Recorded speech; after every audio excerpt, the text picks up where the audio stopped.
En BAC Credomatic es un privilegio poder apoyar a los empresarios con fuerte determinación de progreso.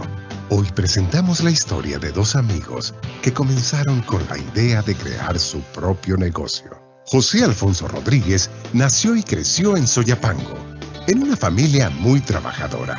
Y su amigo del alma, Isaac Elías Erazo, nació y creció en Ciudad Delgado y desarrolló su niñez alrededor del mercado La Tiendona, donde su papá tenía un negocio de fruta y verduras y en donde fue adquiriendo experiencia en ese negocio. Pero por circunstancias de la vida, José Alfonso emigró en busca de nuevos horizontes hacia los Estados Unidos. Cuando yo me fui para allá, el papá de ellos ya había fallecido, don Mario Erazo. Yo tenía 19 años cuando mi papá falleció, ¿verdad? Fue un evento que realmente, cambió mi vida, ¿verdad? Por completo. Yo estaba estudiando en la universidad. Fue duro, ¿verdad? Porque ya empecé a sentir lo que son las responsabilidades. Yo ganaba dinero para mí, para andar divirtiéndome, pero yo no ganaba dinero para una familia. Y esa transición fue una de las más duras, ¿verdad? Con la ayuda del señor Gutiérrez, padre de Alfonso, y el apoyo de la madre de Isaac, más el ahorro de ambos innovadores, deciden comenzar un pequeño negocio, pero con la idea de transformarlo y convertirlo en una empresa formal. Y es aquí cuando comienza esta gran historia de ejemplo, esfuerzo y tenacidad. Nuestro cliente principal, que es con el que estamos muy amarrados actualmente, nos empezó a pedir cambios. Ellos querían ya algo que le llevaran ya proceso, o sea, ya listo, o sea, como que hubo un cambio interno.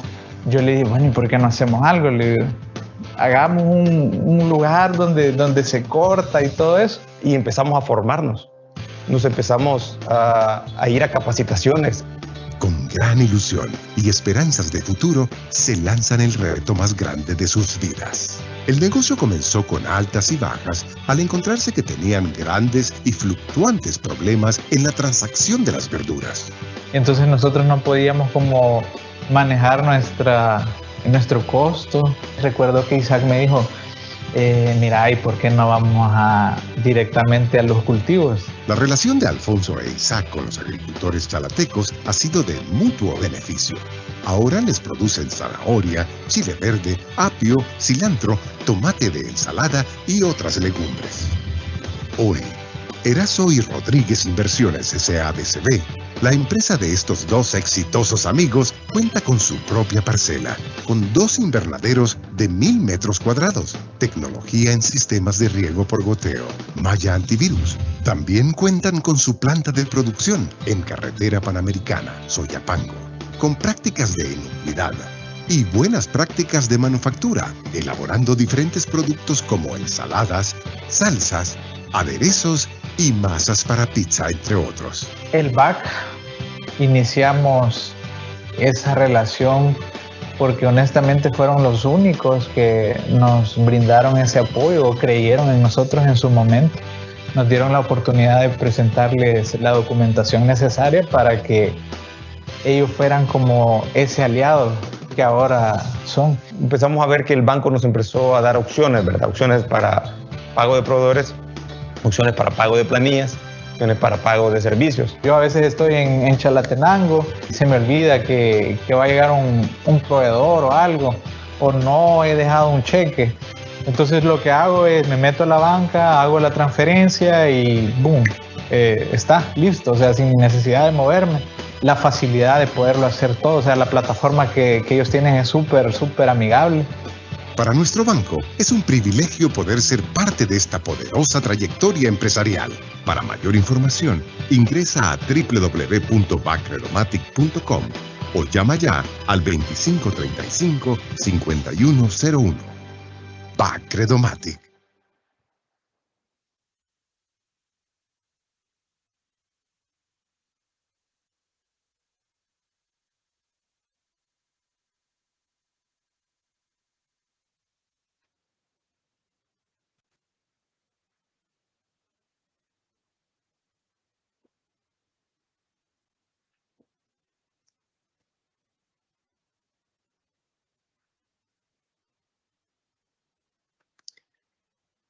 Buenas tardes, tengan cada uno de ustedes. Sean bienvenidos a un nuevo evento de capacitación del Centro de Desarrollo Empresarial de Propemi BAC Credomatic.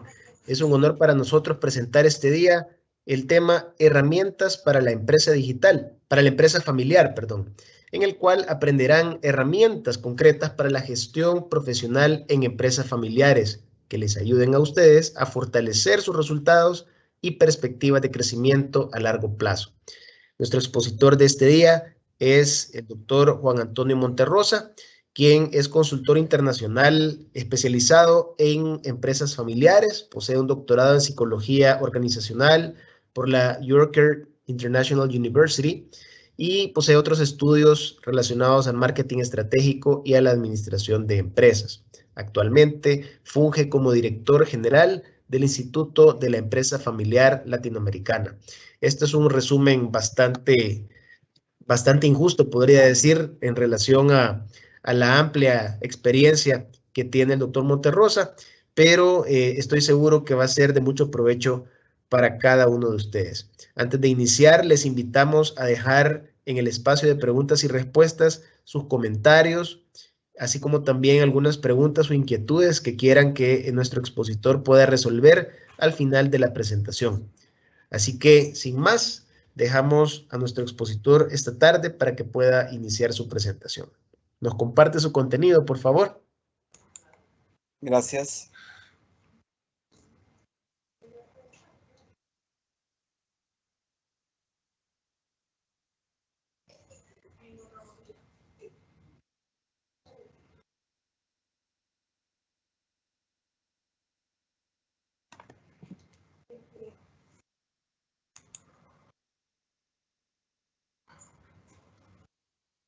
Está muy bien, ¿verdad?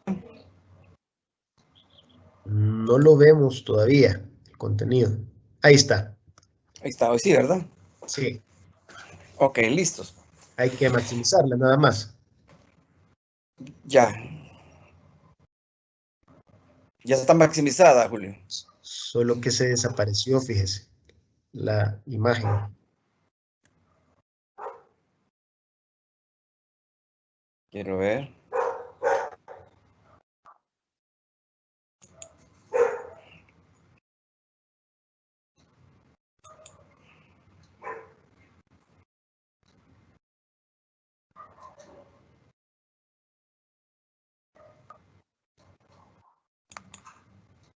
Hoy sí.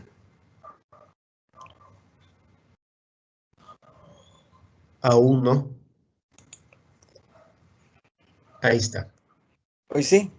Sí.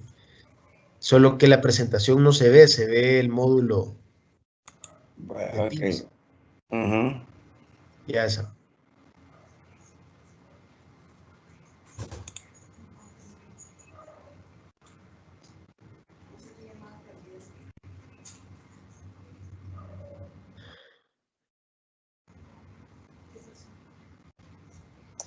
Ahorita está cargando, Julio. Ok.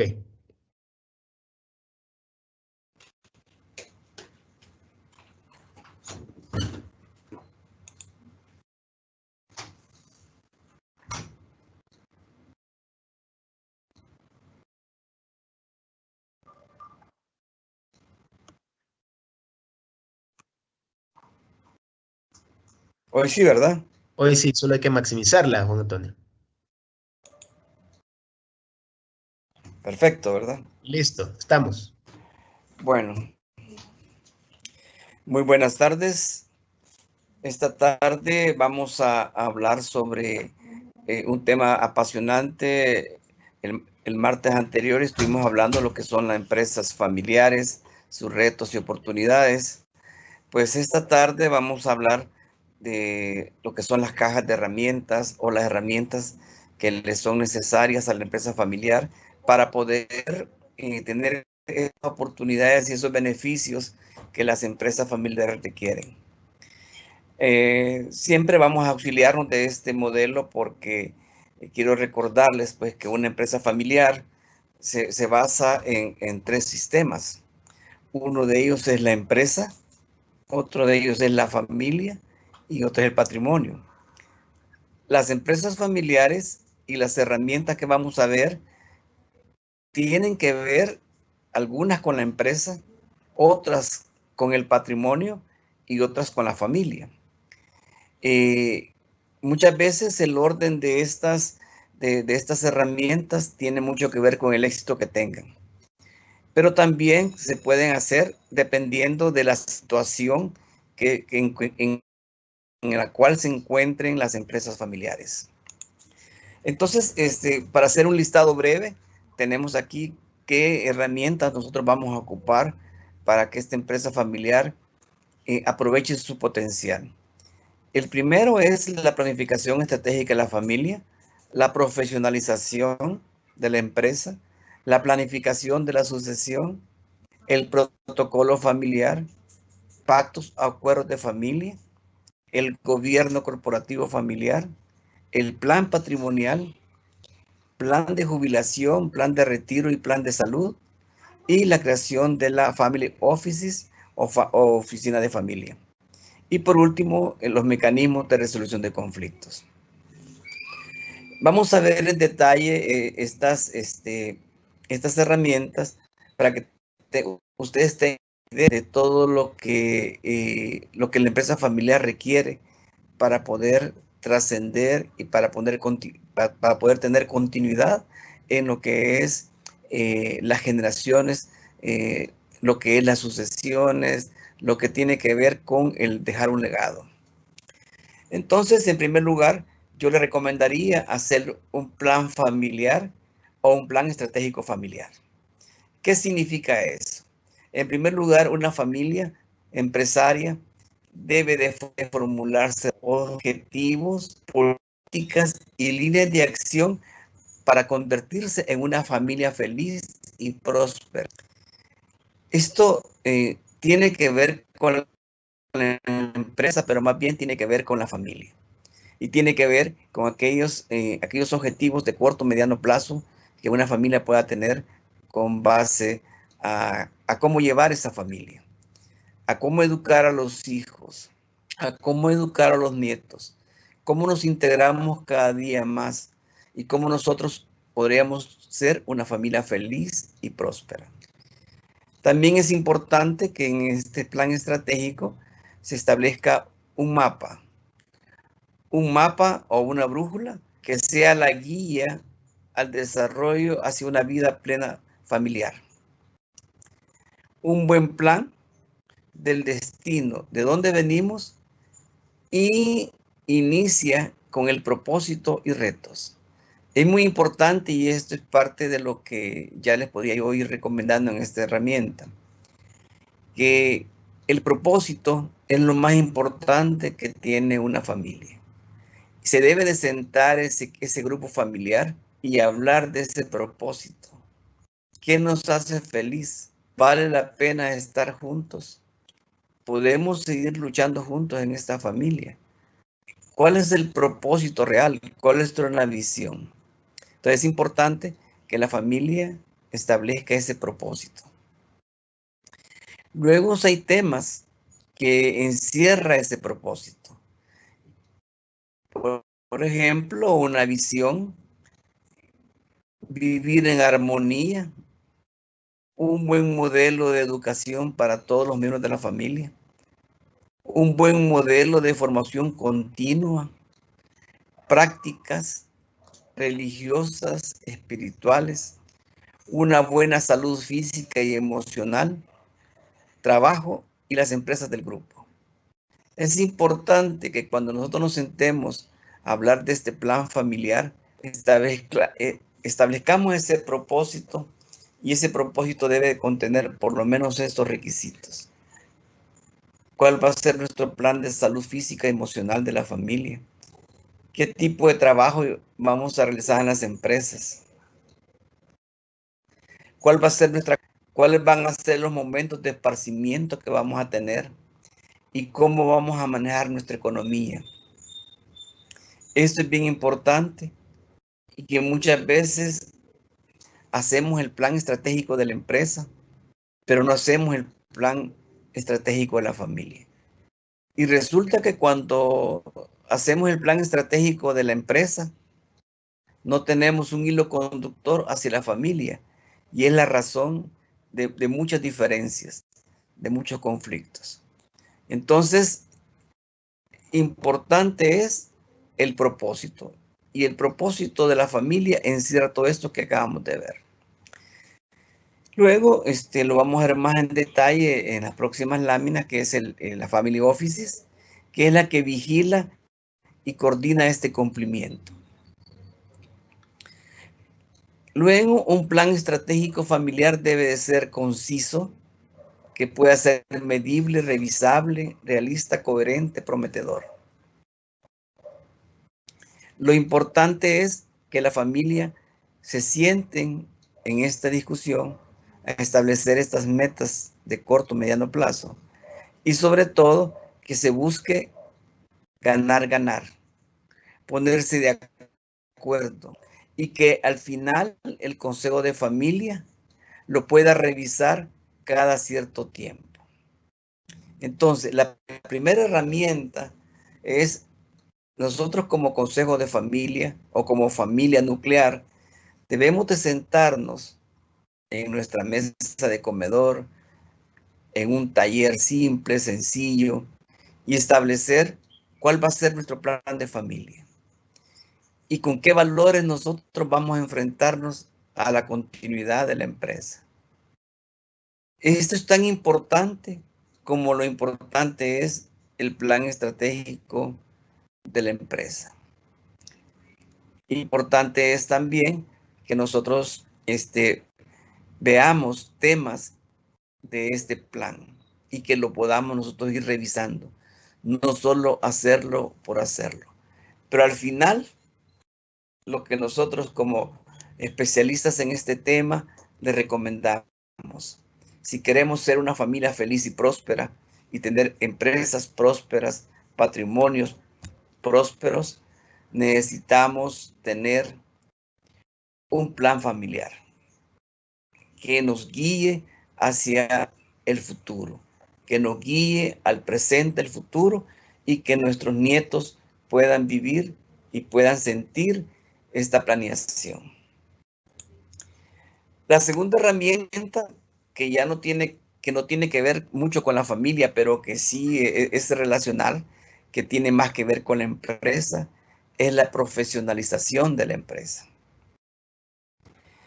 Y esto es bien importante porque tenemos que pasar del modelo del fundador, que era basado en la visión y la intuición, a un modelo de planificación estratégica.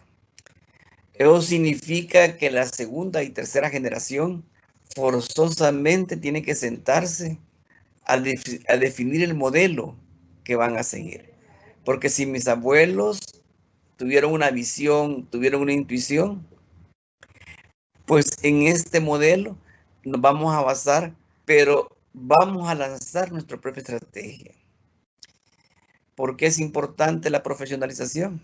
Porque ya no somos dos como fundadores, sino que tenemos 4 hijos y estos 4 hijos ya tienen 8 hijos, o sea que la familia de 2 se convierte en una familia de 20, de 18. Y entonces sí es importante definir la estrategia, la gestión de objetivos que tenemos y qué trabajo en equipo vamos a desarrollar en la empresa, ya sea con profesionales que no sean miembros de la familia, sino también ya encontramos otro tipo de profesionales.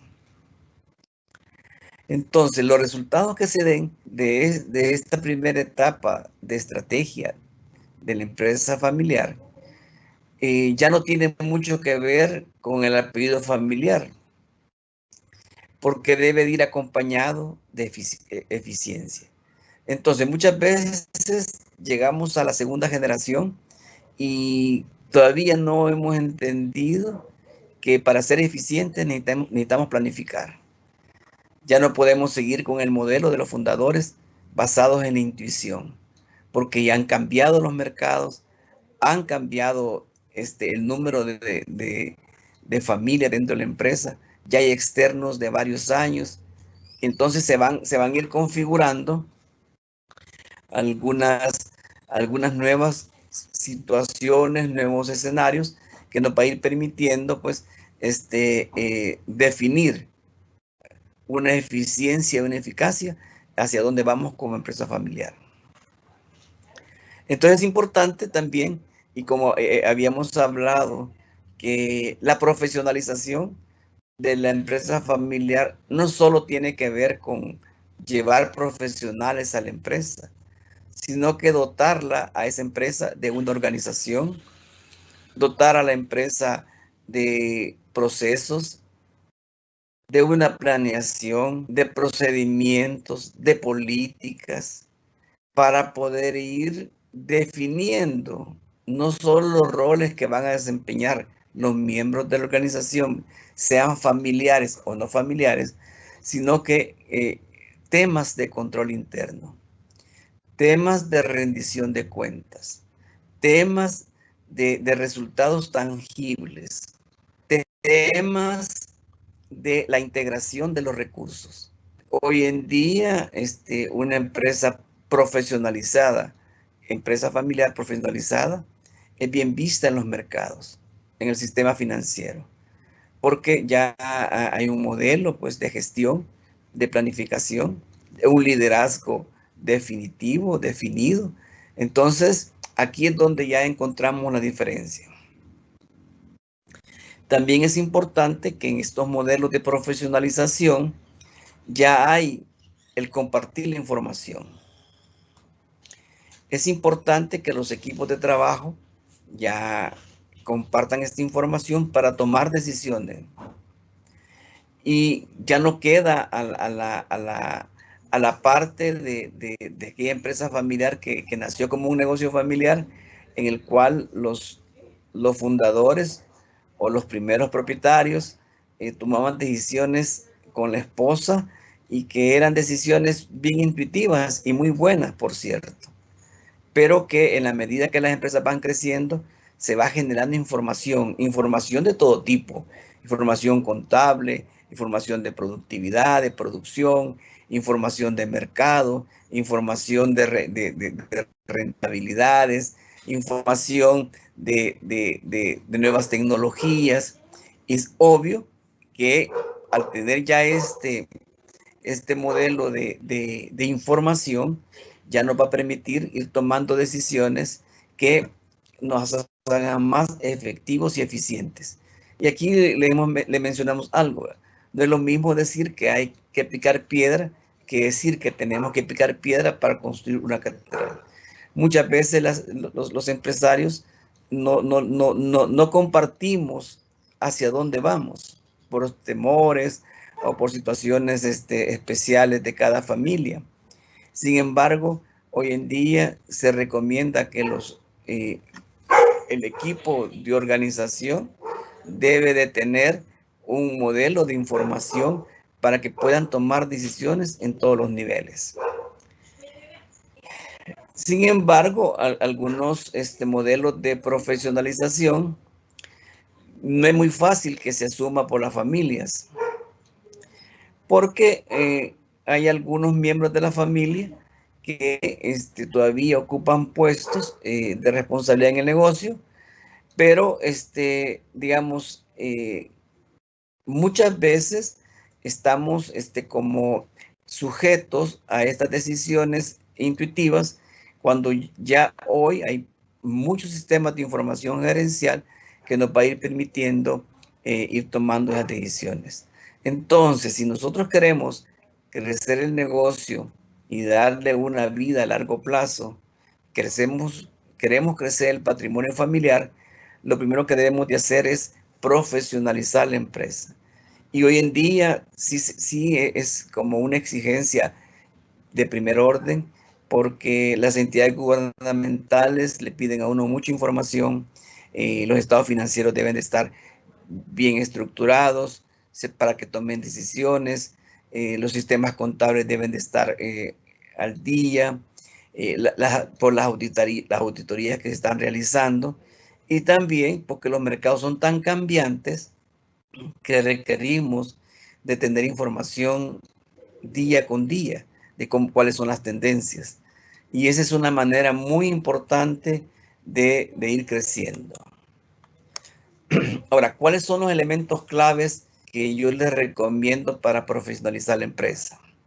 Primero, y felicito a los que están en este foro, en este seminario, porque lo primero que nosotros recomendamos es una formación adecuada del dueño y sucesores en nuevas competencias, en hábitos derivadas de hábitos positivos, para establecer un buen enfoque interno. También la contratación de personal externo a la familia, profesionales competentes que nos puedan llevar nuevos conocimientos a la empresa. Y luego establecer un balance dinámico en estos modelos de la empresa familiar que no sean tan emocionales. Algo de mi experiencia que es que casi todos los días los vemos a resolver los problemas, son que las empresas familiares son muy emocionales, pero es por su naturaleza. Y de lo que se trata es que la empresa familiar, ya profesionalizada, sea más racional, que se tomen decisiones menos intuitivas y más sujeta a la razón, más sujeta a los resultados, más sujeta a la rendición de cuentas. Y esto obviamente nos da una ventaja competitiva para poder ser una empresa ejemplo como una empresa familiar.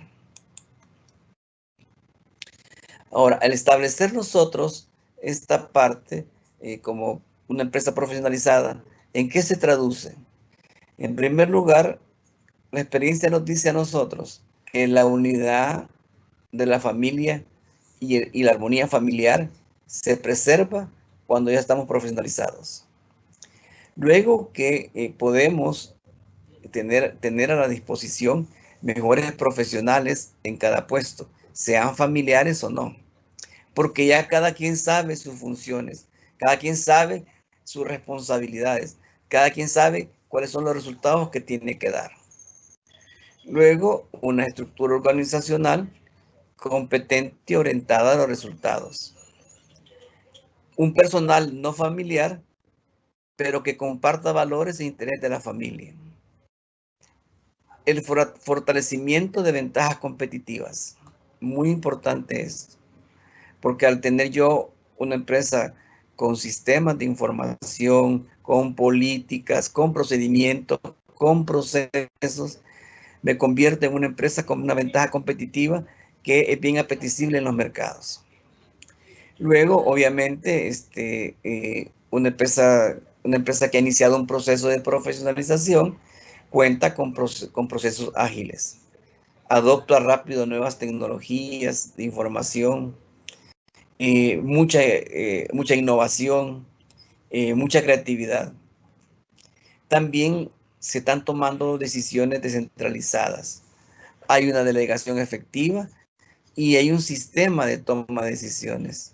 Entonces, es importante que tengamos esto como una práctica importante.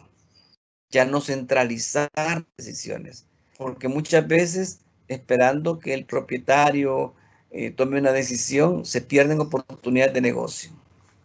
Y luego, pues una empresa profesionalizada pasa por la generación de órganos de gobierno y órganos de la familia efectivos. Entonces aquí ya hablamos de la family office, cosa que vamos a ver más en detalle. Pero sí es importante, ¿verdad?, que también sepan ustedes que la separación de roles en una empresa familiar permite tener un gobierno de familia efectivo. Luego tenemos la planeación de la sucesión. Se permite ya establecer un programa, se permite elegir a los sucesores, se permiten métodos para la sucesión, firmas de bancos, se permiten también hacer departamentalizaciones, responsabilidades por unidades de negocios, etcétera, etcétera. Y por supuesto, pues, una familia unida y orgullosa y próspera. El tercer punto tiene que ver con la familia y con la empresa, más bien con la familia, que es la sucesión. Ya hemos dicho que la sucesión es uno de los temas más importantes y lo que más se discute en los foros de empresa familiar. ¿Por qué? Porque es para nosotros el punto de quiebre entre una generación y otra. En el momento de un relevo generacional, quizás es el punto más crítico para toda la familia empresaria. Y la principal causa de desaparición de empresas familiares. Y esto se da porque muchas veces no se ha preparado el cambio de generación. Y el tiempo va transcurriendo y ese proceso de relevo a lo mejor ya es muy tarde, cuando ya padres tienen 80 años y hijos tienen 60 o 50. Entonces, es importante que le prestemos atención que el relevo generacional que desencadena en una sucesión lo debemos de comenzar a ver desde que nuestros hijos están pequeños y desde que ellos están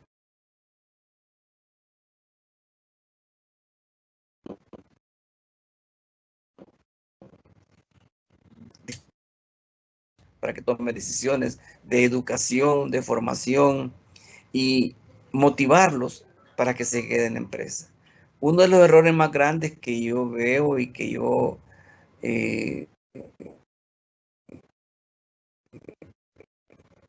aquellos hijos que no están motivados con sus papás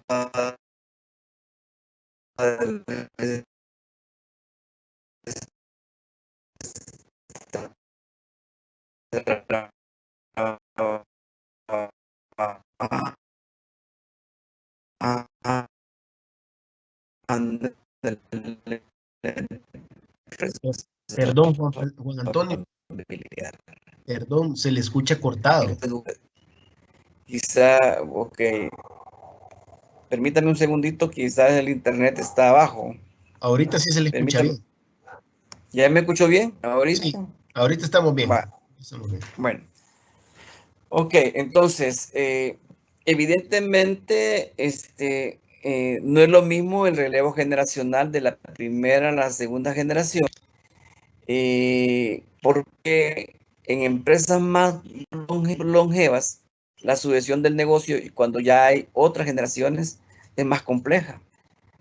Yo siempre les recomiendo que aprovechen el traspaso de la primera generación a la segunda, porque es cuando los papás todavía pueden designar a los sucesores y cuando los hijos están con todo el deseo de trabajar. Porque si no permitimos ese paso de la primera a la segunda, muy difícil se va a dar de la segunda a la tercera. Todavía no que una empresa familiar se salta de la segunda generación. Que los abuelos hereden a los nietos. Pueden haber casos extremos, quizás por el fallecimiento de los miembros de la segunda generación, pero en vida creo que sí es importante, si una empresa quiere tener continuidad, debe de trabajar mucho en el relevo generacional. Es parte de la esencia de ser empresa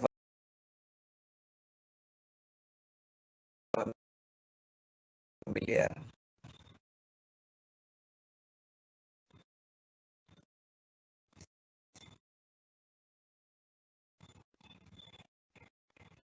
Generalmente los padres lo dicen, hacer traslado, hacer ese hay herramientas propias para eso, pero lo más importante es lo que estamos viendo, que haya familia, empresa y propiedad.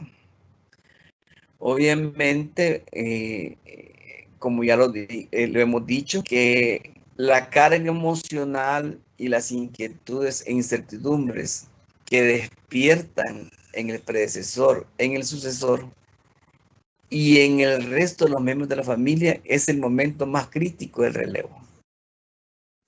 Entonces yo creo que hay que quitarse esos prejuicios de que mi hijo no está preparado, de que mi hijo no es bueno para este negocio, o que el hijo pueda pensar, mi papá nunca me va a dar el mando, mi papá se entromete en mis decisiones.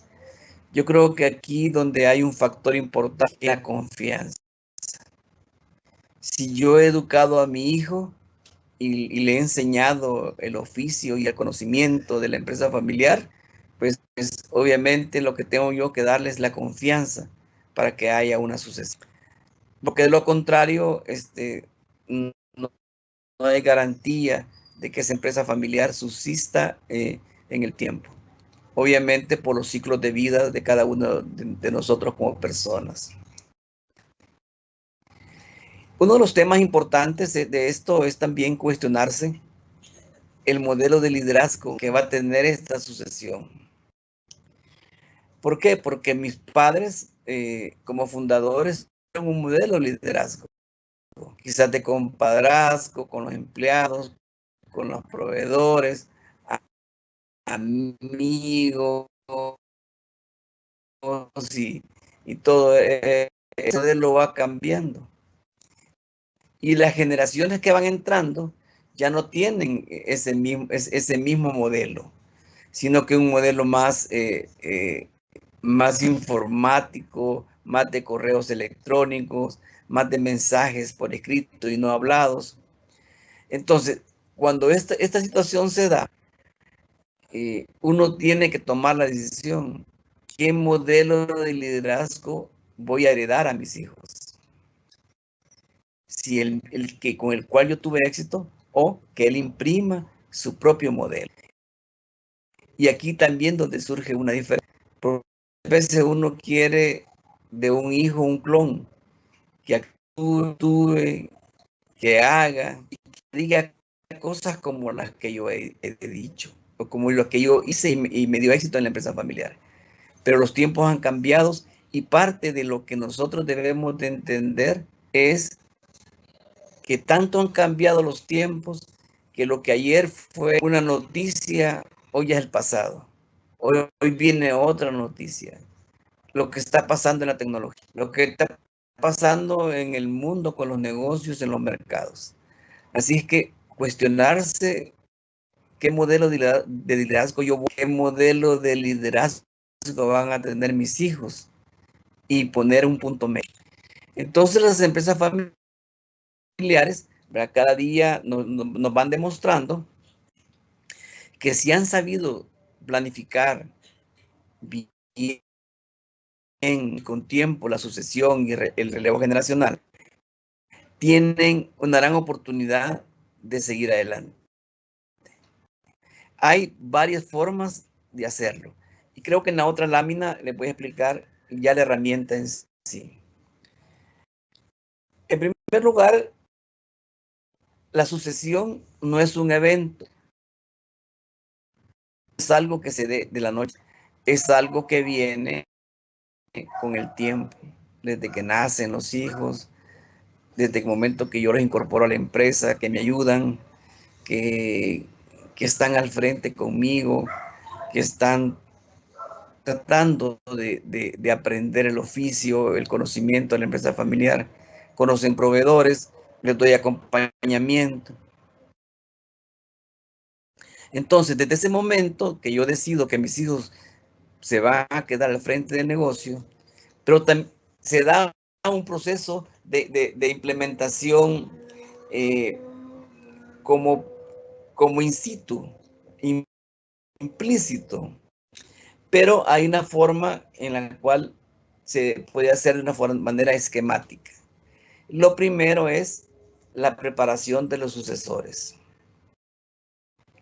Cuando hablamos de preparación de los sucesores, es ese acompañamiento que desde pequeños tienen los hijos en la empresa familiar, qué carreras van a estudiar, cuál es el liderazgo que pueden tener, que pueden compartir, ver los talentos que tienen los hijos, dónde los vamos a ubicar, para qué son buenos, son humanos, son más tecnológicos, son más gente de campo, son más administrativos. Y con base a eso, ¿qué preparación van a tener? Entonces, esa es la primera parte. Preparación de los sucesores. La segunda y muy importante es preparar a la organización que más temprano que tarde la empresa va a ser dirigida por los hijos o por la segunda generación, para que esa organización vaya adaptándose al nuevo liderazgo.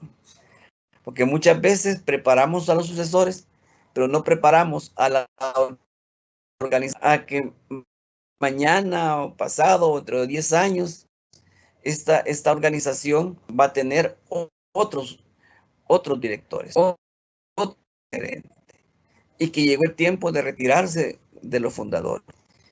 Entonces, el preparar la organización para que la sucesión tiene que ver con muy buena comunicación, pero también con los sistemas que se están implementando. Y que esta organización acepte que en cualquier momento haya una sucesión planificada. Y esto es una buena recomendación para ustedes. El tercer paso, que haya una buena armonización de las relaciones empresa-familia. ¿Qué significa? Que si yo voy a tomar la decisión de nombrar sucesor, la familia en completa debe estar clara de la sucesión. Debe estar claro quién va a ser el sucesor o los sucesores, para que no haya diferencias, conflictos en que mi papá no me eligió a mí, eligió a mi hermana, mi papá eligió a mi hermana y no a mí, etcétera, etcétera. Entonces, esta armonización es bien importante y todos tienen que ver con eso, tanto padres como madres, hijos, hermanos, tienen que sentarse a tomar la decisión. Hay varios modelos. Uno, estar sentados, reunidos y tomando decisiones, quién es el mejor sucesor y que sea aprobado por todos. Muchas veces los hijos, quién de los hermanos va a ocupar esa sucesión, porque se lo ha ganado, porque más sabe el negocio, porque más estuvo cerca de mi papá, etcétera, etcétera. Pero lo más importante de este punto es que armonicemos estas relaciones empresa-familia para que no se nos caiga la sucesión. Luego es importante, y el cuarto punto, la preparación para época de retiro o jubilación de los fundadores. Esto parece un poco como dramático, y así lo ven muchos fundadores, que yo no me quiero retirar, ¿qué voy a hacer a mi casa? No tengo a dónde irme. Entonces yo lo que le llamo son plan de otras actividades. Por eso decimos que hay una preparación previa a la época de retiro. ¿Qué significa esto? Que hay que buscar actividades alternativas a no solo estar en empresa. Hay otros modelos, como por ejemplo, aprender cosas que cuando estaban jóvenes los fundadores no pudieron hacer, o sacar alguna carrera a esa edad, no es limitante, o tener una fundación de la empresa para poder desarrollar la responsabilidad social de la empresa. La situación es para que coexistan dos generaciones sin conflictos. Entonces, la preparación de retiro no significa que hay años según el código y código de familia, la ley, y ya de 60 a los 80 voy a pasar en una hamaca. No se trata de eso. Se trata de otras actividades. No estoy, digamos, vigente en la empresa porque mis hijos están ahí, pero yo estoy a cargo de la fundación, yo estoy aprendiendo, siempre quise ser abogado, me voy a ser abogado, estoy estudiando, puse un pequeño súper, algo que no sea la empresa central, algo que me permita a mí divertirme mientras yo estoy en calidad de retiro. Eso se llama plan de otras actividades. Obviamente la jubilación tiene que ver con las prestaciones que yo pueda estar recibiendo de mi empresa mi salario o mis bonos, mis utilidades por haber dejado 40 años en la empresa. Entonces es importante que retomemos estas fases del proceso de sucesión. Luego, otra herramienta que tenemos es el protocolo familiar. Pues bien, el protocolo familiar es un documento donde se establecen principios y normas y donde se facilita la relación de armonía entre la familia y la empresa y el negocio. Luego, el protocolo familiar, como hemos hablado anteriormente, vela por el cumplimiento del plan familiar, que es lo que hablamos al principio, el proceso de profesionalización que le hemos hablado también en las primeras láminas anteriores, y el proceso de institucionalización, que es la formación de órganos de gobierno. El protocolo vela por el cumplimiento. El protocolo es un documento vivo, no es un documento muerto que va a estar engavetado, sino que tiene que ser un documento de buena fe. Tiene que ser elaborado por todos los miembros de la familia que están participando en el proceso de empresa actual. Primera, segunda generación, y si hay tercera, pues, y ya son mayores de 18 años, se pueden incorporar. Pero lo importante de este documento es que sea consensuado, que lo que se vaya a tomar como una decisión, estemos todos de acuerdo. Porque si no estamos de acuerdo en alguna cláusula, esa nos puede impedir que sea un documento efectivo. También el protocolo familiar ayuda porque evitan conflictos vía favoritismo, injusticia o inequidad dentro del grupo familiar. Entonces hay una estructura. Hay una estructura que hay en el protocolo familiar y que pueden ser de diferentes maneras y puede completar la visión de la familia, los valores de el gobierno de familia, las cláusulas de orden, qué puedo hacer yo como miembro de la familia, qué no puedo hacer, qué es lo que me pertenece, qué es lo que no me pertenece, qué normas son las que van a regir. Entonces se puede inclusive definir el perfil del sucesor, qué plan de carrera van a tener,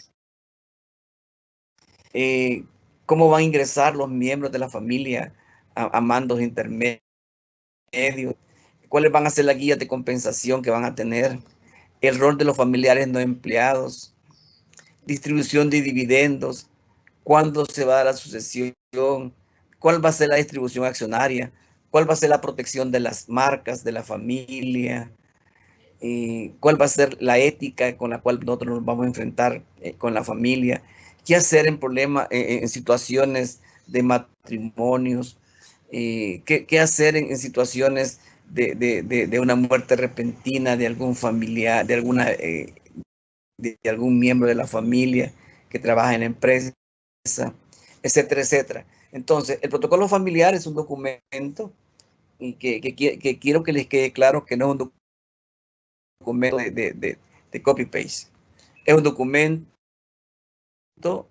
que es por un facilitador, por un consultor experto, e ir escribiendo todo lo que la familia quiere que se cumpla hoy y mañana. Generalmente una vigencia de 3 a 5 años se revisa, se firma, y cuando entran nuevas generaciones se les da a conocer. Se está estableciendo un marco de acción del protocolo familiar. Es muy importante. Muchas veces se preguntan si el protocolo familiar debe de ser notariado. Todavía en ninguna parte del mundo tenemos nosotros ahorita ley que permita que los protocolos familiares sean notariados. Lo que sucede es que como es una combinación el documento moral y un documento legal, todavía la ley no permite. Obviamente, si hay algunas cláusulas que se quieren preservar y que sean de fiel cumplimiento, lo que se hace es que se extraen esas normas y se colocan como adentro los estatutos de las empresas o de la empresa familiar.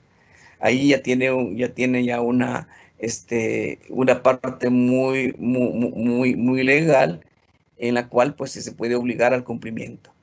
Pero generalmente, y como es un documento entre padres e hijos, ¿verdad? Y que fue en vida de los padres, fue en vida de los hijos, pues tiene un valor moral muy importante.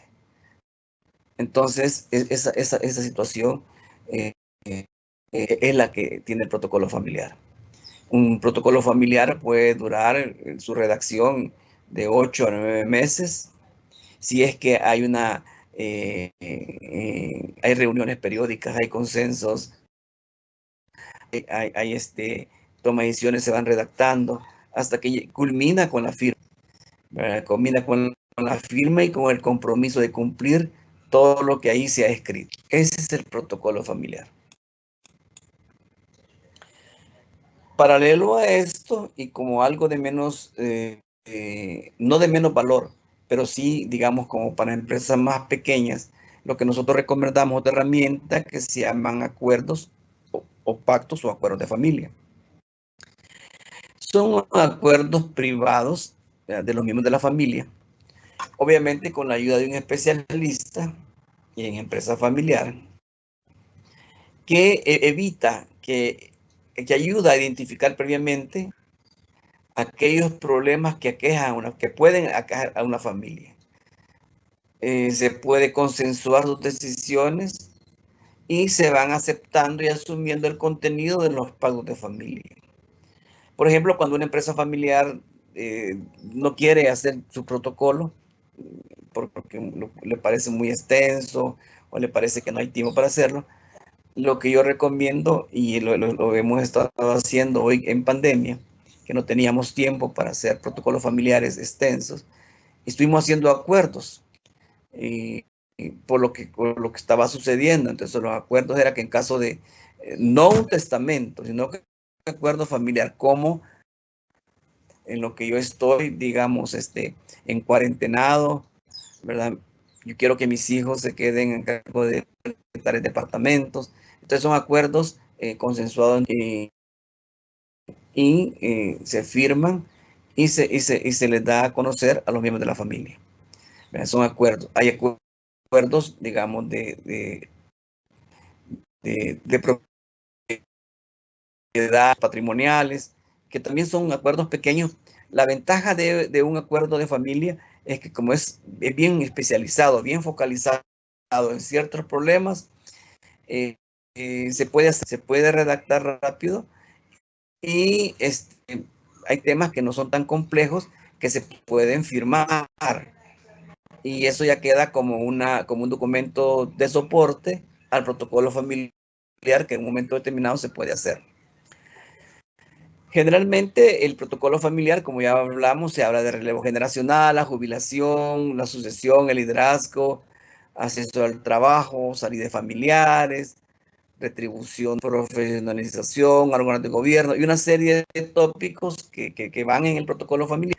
Al contrario de los acuerdos, pues no va encerrado todo eso, pero sí son más puntuales. Por ejemplo, si la empresa en este momento necesita acelerar la transmisión de la propiedad, de acuerdo de familia, cómo quiere que se distribuyan las acciones. Y luego que se consensuó cómo se van a dividir las acciones, pero en un momento determinado ya se le pasa al abogado para que el abogado haga esto ya de una manera ya legal. Pero sí, previo a un acuerdo sale mucho más fácil y si todos los miembros de la familia estén de acuerdo, se firma ese pacto o ese acuerdo como un documento privado y ya se lleva para que el abogado lo notaríe o lo ejecute, ¿verdad? Entonces, sí, es bien importante que tengamos bien claros qué es lo que le está preocupando a la familia en este momento, qué es lo que le está afectando. Y si identifica, por ejemplo, esto que le está afectando, pues nos sentamos y establecemos un acuerdo, ¿verdad?, de 1 o 2 páginas, ¿verdad? Y se consensa con la familia. Mientras, a futuro, nosotros preparamos el protocolo familiar. Ese es, digamos, lo que es otra herramienta, que es un pacto o un acuerdo de familia. Luego tenemos lo que son órganos de gobierno. Cuando hablamos de órganos de gobierno, estamos hablando del gobierno familiar. A diferencia de las empresas privadas, digamos, llamándole privadas a cuando son socios externos, no se conocen, o sí se conocen, pero no son familiares, nosotros le llamamos a esto corporativo familiar. Y obviamente va a depender del tamaño, del funcionamiento que tienen cada una de las empresas. Lo importante de esto del gobierno corporativo es que estamos estableciendo diferentes roles. Por ejemplo, si yo establezco un consejo de familia en el cual está compuesto por miembros de la familia nuclear, miembros consanguíneos, yo estoy estableciendo un órgano de gobierno. El consejo de familia, la empresa familiar, también desarrolla una función como junta de accionistas. Generalmente, legalmente se conoce la junta de accionistas como los propietarios de una empresa. Muchas veces en el consejo de familia están todos los propietarios, algunas veces no, porque están los hijos que aún todavía no son socios, pero sí son miembros de la... Entonces, para tener un gobierno corporativo familiar, más importante que nosotros tenemos que hacer es el consejo de familia. Esta es como la primera parte. Cuando uno llega a una empresa y dice, mire, yo necesito que me forme un gobierno corporativo. Ok, somos empresa familiar, claro, somos empresa familiar. Ok, formemos el consejo de familia. Y el consejo de familia, integrado papá, mamá, hermanos, comenzamos a tomar la familia y que también atañen a la empresa, al patrimonio. Establecemos una lista de prioridades por el cual vamos a comenzar. Generalmente las familias tienen cuestiones que quisieran resolverlas de inmediato y no están con el tiempo para que se arme todo un documento, que se arme toda una línea de trabajo, porque quieren ya tomar decisiones inmediatas. Entonces, la recomendación es hacer siempre el consejo de familia, establecer una metodología de convocatoria, de temas a tratar, y en las primeras sesiones se van estableciendo todas aquellas prioridades que la familia en ese momento tiene. Y se van a ir, digamos, discutiendo, solventando y puesto en marcha. Sería el primer paso que yo recomendaría si queremos armar un gobierno corporativo familiar. Luego, obviamente, si ya es grande y hay varias generaciones, se puede complementar con una asamblea familiar. Ahora, ¿cuál es la diferencia entre una asamblea familiar y el consejo de familia?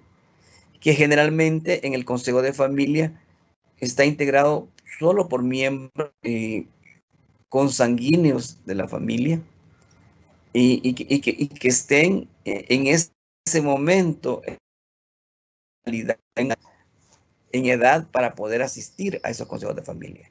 Porque ya muy pequeños, y ya les puedo explicar qué figuras hay. El consejo de familia generalmente es este órgano que une a la familia. Pero también está la asamblea familiar, que es cuando ya incorporamos a los parientes políticos, algún tío. Son reuniones más de información que de toma de decisiones.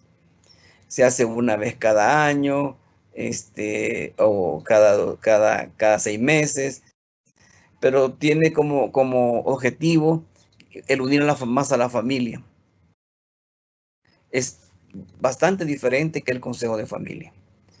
Mientras en el consejo de familia tomamos decisiones para la familia y para la empresa y para el patrimonio, en la asamblea nada más informamos lo que queremos informar. Muchas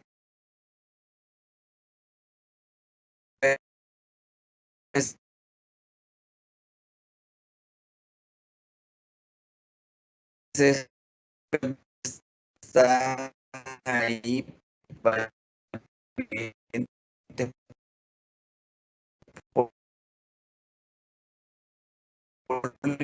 políticos, familiares. Ya mis hijos están grandes, ya mis nietos tienen ya 18 años, ya estamos hablando de 3 generaciones. Ya es importante que el consejo de familia tenga una línea de acción para poder velar por la unidad familiar y la unidad accionaria, mantener la visión compartida, se transmitan los valores, la formación de la familia empresaria, la capacitación y el cumplimiento del protocolo familiar. En términos concretos, esto es lo que nosotros pues recomendamos cuando las empresas están en crecimiento. Ahora bien, si ya las empresas, digamos, están en un nivel de funcionamiento mucho más grande, que ya tienen ya varios años de desarrollo y crecimiento, pues recomendamos el otro segundo órgano, que es el órgano de administración. En El Salvador pues se llama junta directiva, así lo dice el Código de Comercio, pero en términos generales es el mismo. Entonces, el Consejo de Administración es el órgano que se encarga de recoger todas las prioridades y todas las decisiones que ha tomado el Consejo de Familia que atañen a la empresa. Las lleva a discusión y las va a poner en práctica hacia el interior de la empresa. Es como un agente, es un agente del Consejo de Familia. Entonces aquí vienen algunas situaciones que se dan, como por ejemplo, cómo vamos a funcionar como administrador único, como administradores solidarios, mancomunados, o vamos a tener una junta directiva, qué tipo de comité vamos a tener de auditoría, vamos a tener comité de compensaciones, etcétera, etcétera. Entonces, el Consejo de Administración está sobre el director general de la empresa o sobre el gerente general. Entonces, y el tercer órgano, obviamente, es la dirección de la empresa. Entonces, en la dirección de la empresa, él es responsable, obviamente, de la ejecución y de la operación de toda la estrategia que ha venido desde el Consejo de Familia, que ha llegado hasta el Consejo de Administración y que ya le dio una más al interno, y luego ya el gerente general. Entonces, como resumiendo, una estructura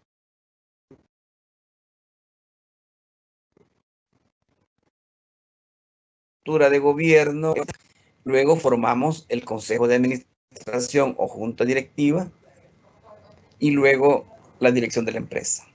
Ahora, ¿qué sucede? Y es lo que nosotros en empresas familiares muchas veces no podemos descifrar. si el mismo presidente del consejo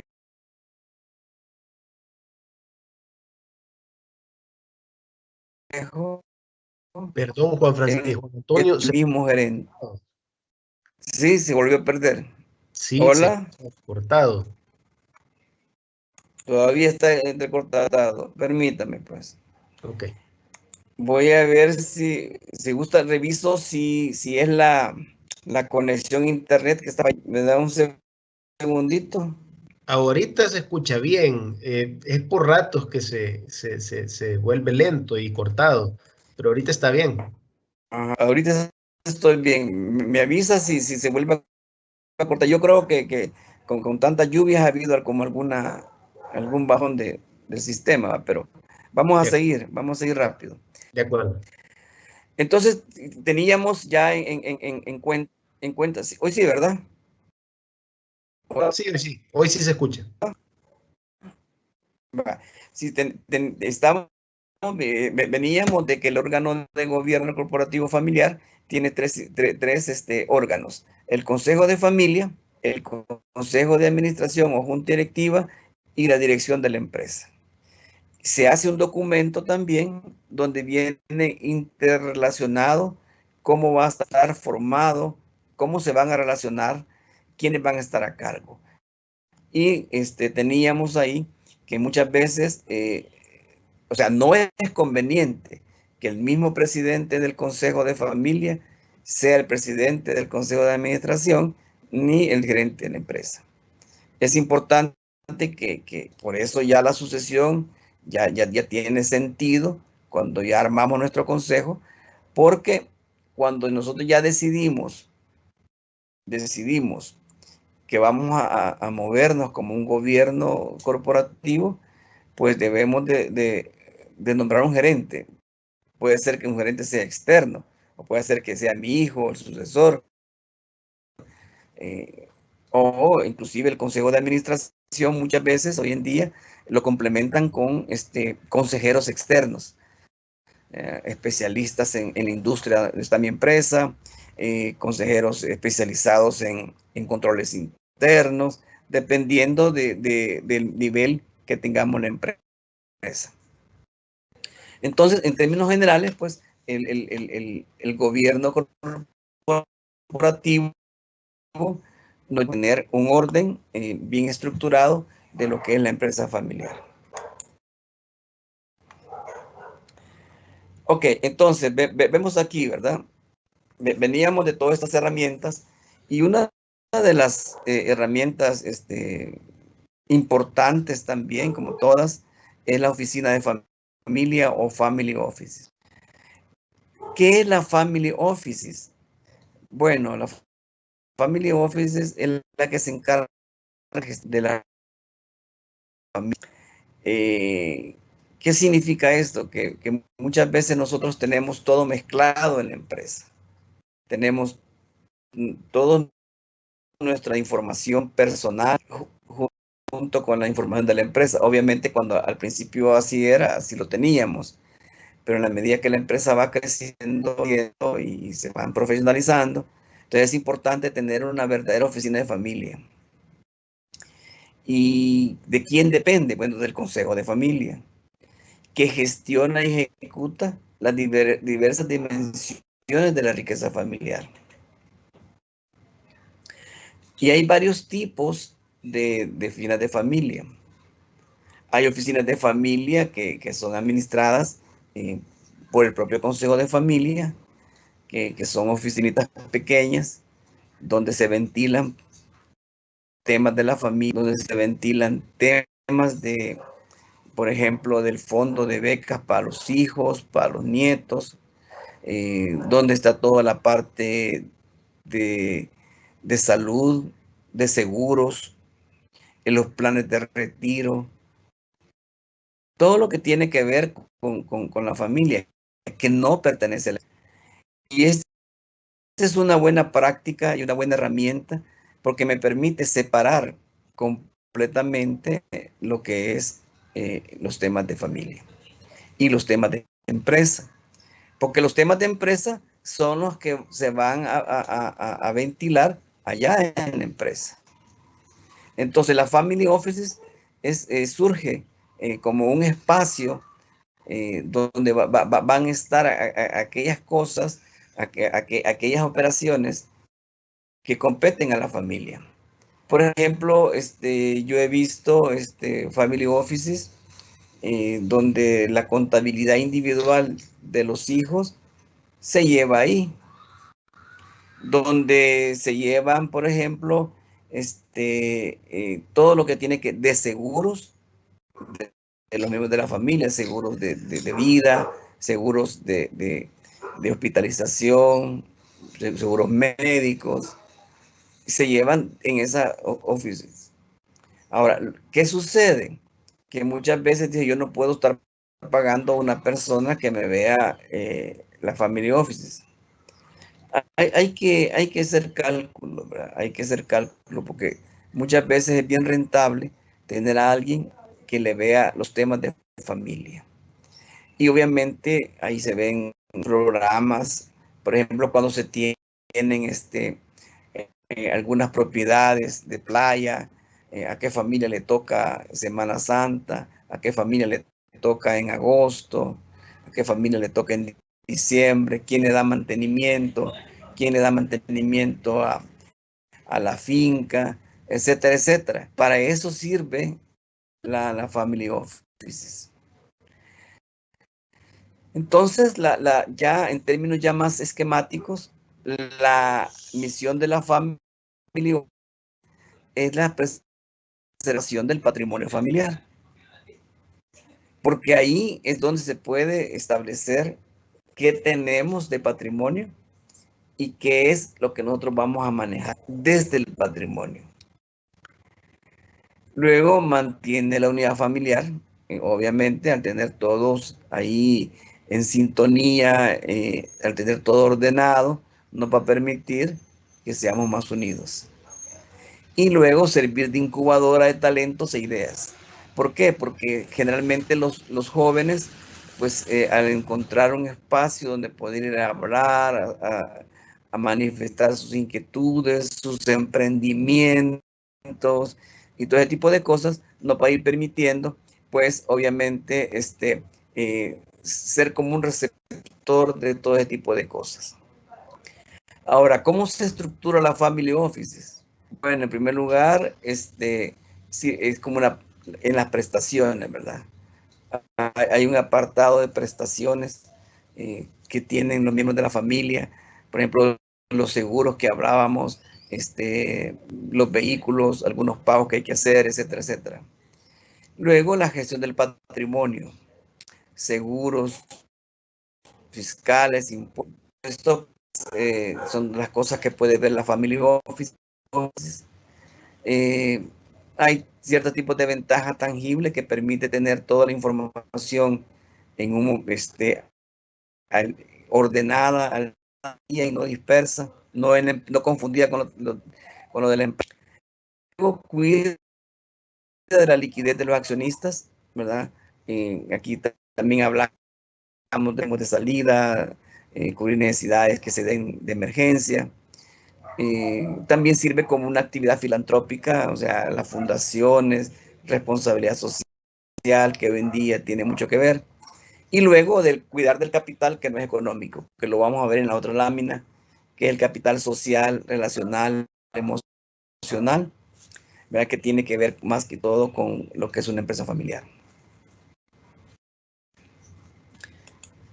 Luego, ya para ir cerrando varios puntos de estos, tenemos otra herramienta que es el plan patrimonial. Cuando hablamos de patrimonio familiar, nos referimos a la riqueza de la empresa y que y lo que la empresa familiar va generando a lo largo del tiempo. Obviamente, cuando una familia comienza su proceso de negocios, su empresa familiar, ser una familia empresaria, pero generalmente solo pensamos en que el patrimonio es el financiero. Sin embargo, hay otros tipos de patrimonios que son los que me gustaría que viéramos. En el área de lo económico tenemos dos tipos de patrimonio. El patrimonio económico financiero, cuando esto surge de la actividad empresarial y se refleja en las sucesivas cuentas anuales de la empresa. Y el patrimonio no económico o intangible, que es el recurso que se genera en la empresa para la familia.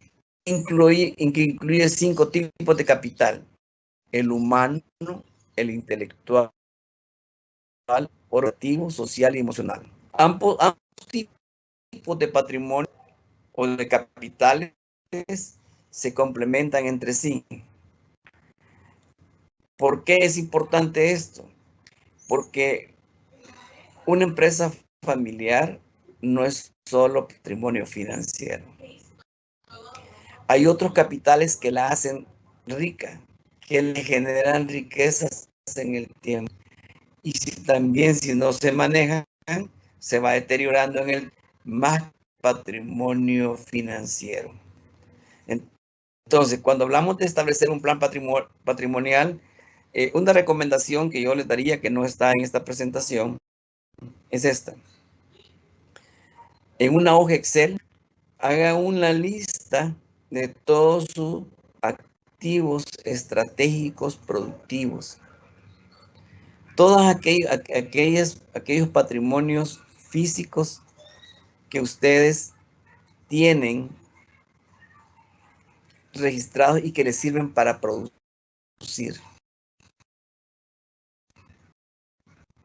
Por ejemplo, los comerciales, la planta de la empresa, la maquinaria, los vehículos. Todo eso es patrimonio productivo porque todos los días genera productividad. Pero también están los activos estratégicos no productivos, que son aquellas propiedades que fueron compradas en un tiempo, pero que actualmente no están devengando nada, solo son una acción. El problema con este tipo de no productivo es que muchas veces estamos pagando tasas de interés cuando podemos en un momento determinado comerciar o vender algunas propiedades y ser más líquidos en la empresa, tener más capital para la empresa. Entonces, yo siempre les recomiendo establecer un hoy. ¿Cuánto tenemos de activos estratégicos productivos y cuánto tenemos de activos estratégicos no productivos? ¿Qué es lo que tengo, pero que no lo utilizo en este momento para poder seguir produciendo, ¿verdad? Entonces, todo esto es lo que de las recomendaciones, ¿verdad? ¿Qué hacer con el patrimonio que tenemos? Y cómo lo vamos a seguir creciendo. Pero como vimos, ¿verdad? No solo tenemos un tipo de patrimonio. Y quiero que me le presten atención porque somos una empresa familiar. Y al ser empresa familiar, ¿qué es lo que tenemos? En el centro tenemos un patrimonio económico financiero. Pero también contamos con algo bien importante, que es el capital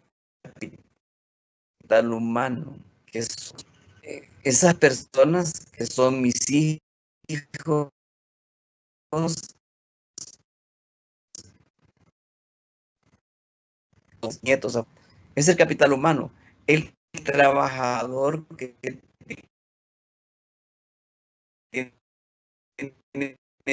20.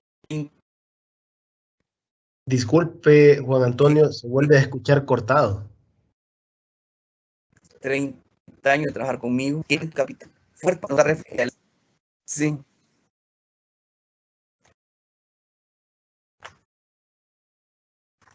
Ok.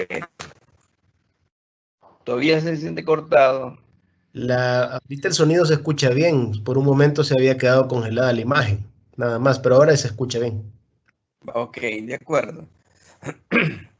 Entonces tenemos el capital humano, tenemos el capital emocional, que son todas las relaciones intrapersonales que tenemos dentro de la familia. Es increíble cuando una familia está pasando por crisis emocionales, por conflictos, cómo afectan el desarrollo de la empresa. Hay diferencias, hay baja productividad de los miembros de la familia y una serie de situaciones. También tenemos el capital intelectual, que es el conocimiento que tiene esa empresa, el know-how que le llamamos. Y luego tenemos el capital social, que es todas aquellas relaciones que yo tengo con el mercado, con los proveedores, con mis clientes, con el Estado, y el capital organizativo. ¿Qué tipo de organización son las que tenemos? Es bien importante que hagamos un análisis nosotros y que establezcamos que no solo el patrimonio económico financiero es lo que me da a mí la fuerza como empresa familiar. También tengo que voltear a ver el capital humano, el capital emocional, el capital organizativo, el capital social y el capital intelectual. Al ver esto, realmente tenemos que tener una simetría o un equilibrio entre todos estos capitales. Porque si solo fortalecemos el económico financiero, dando quizás lo que conoce de la industria, lo que no vemos, o sea, lo intangible, que es el capital emocional, pero que ese capital emocional se va deteriorando si yo no resuelvo los problemas y los conflictos.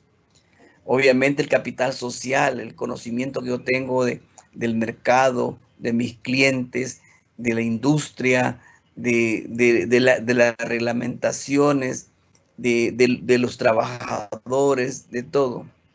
Y obviamente el capital organizativo, pues que como yo tengo organizado toda mi empresa. Y aquí tenemos la estrategia ya agrupada, cómo el Consejo de Familia trabaja con estos capitales.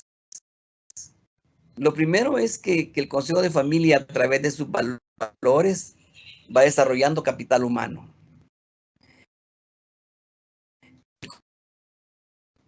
El Consejo de Familia, la unión familiar, va generando capital emocional. Las estructuras organizativas va generando capital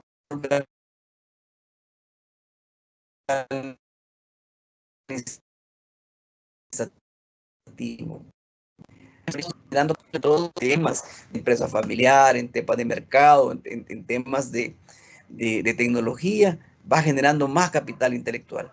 Y toda esta sumatoria de elementos del capital nos va a llevar a tener un capital financiero. Obviamente aquí tenemos lo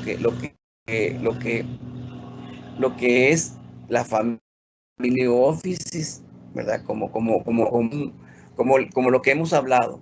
Pero lo importante es que el Consejo de Familia debe de conocer que no solo debe de estar económico financiero, sino que voltear a ver otros capitales a través de los valores, de las actividades en conjunto con los hijos, para ir generando más capital emocional, generar estructuras mejores para la organización, tener una buena política de responsabilidad social, un buen plan de carrera para los hijos, para los nietos, que les permita ir acrecentando cada día esos capitales que nos van a ir permitiendo tener más capital financiero y que nos permita ir creciendo y la continuidad.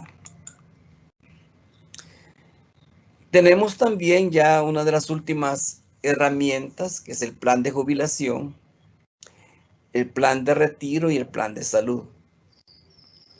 Primero, ¿verdad? ¿A qué nos ayuda a nosotros el plan de jubilación para los que van en calidad de retiro? Luego sirve como un apoyo emocional.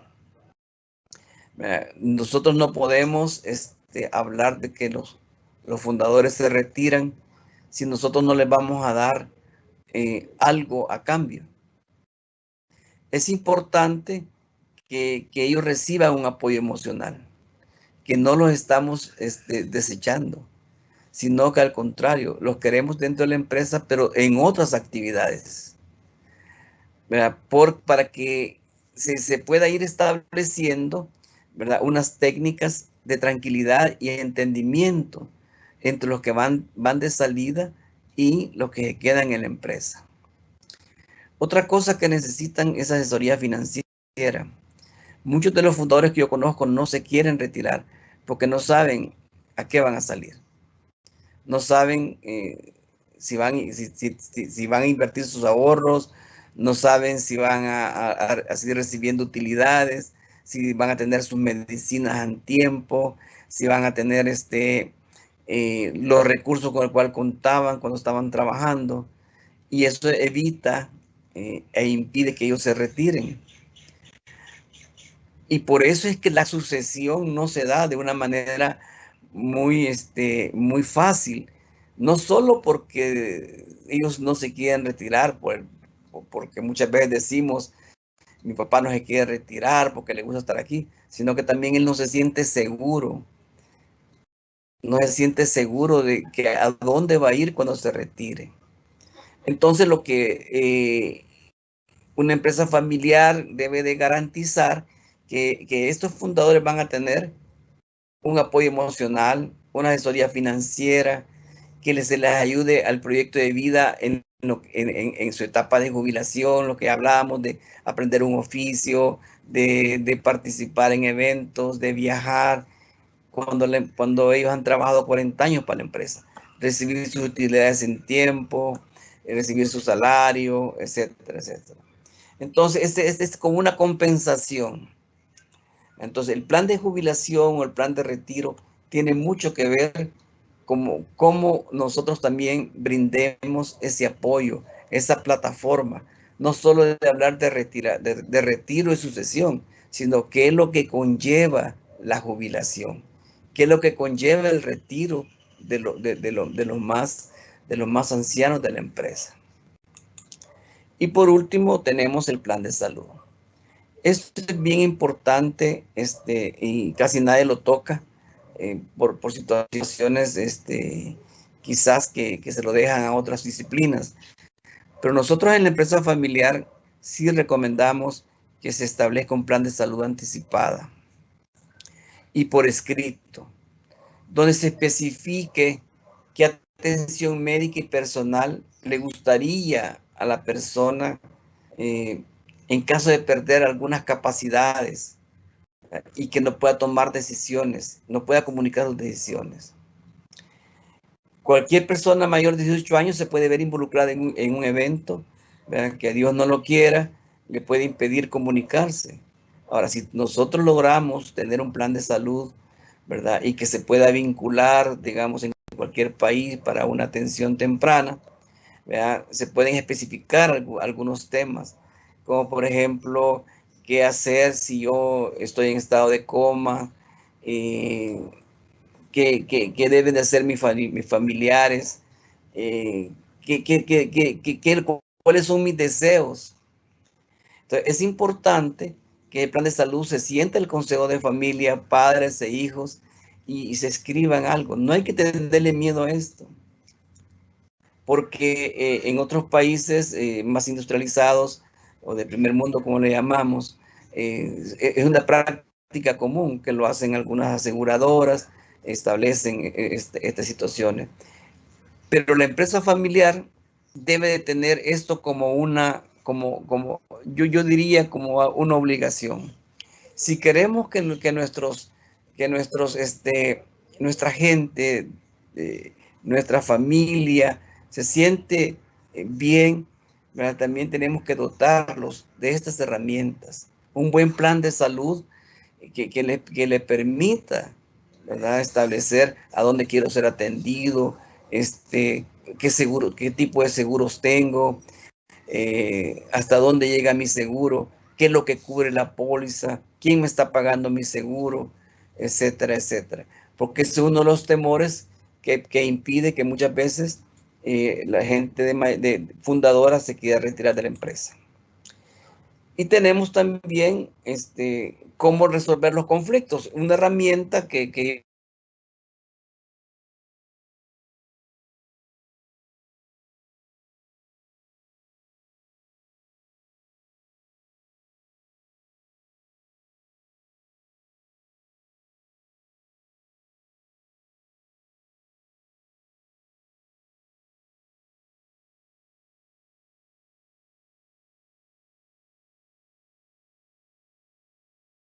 Lick, se quedó congelada la imagen.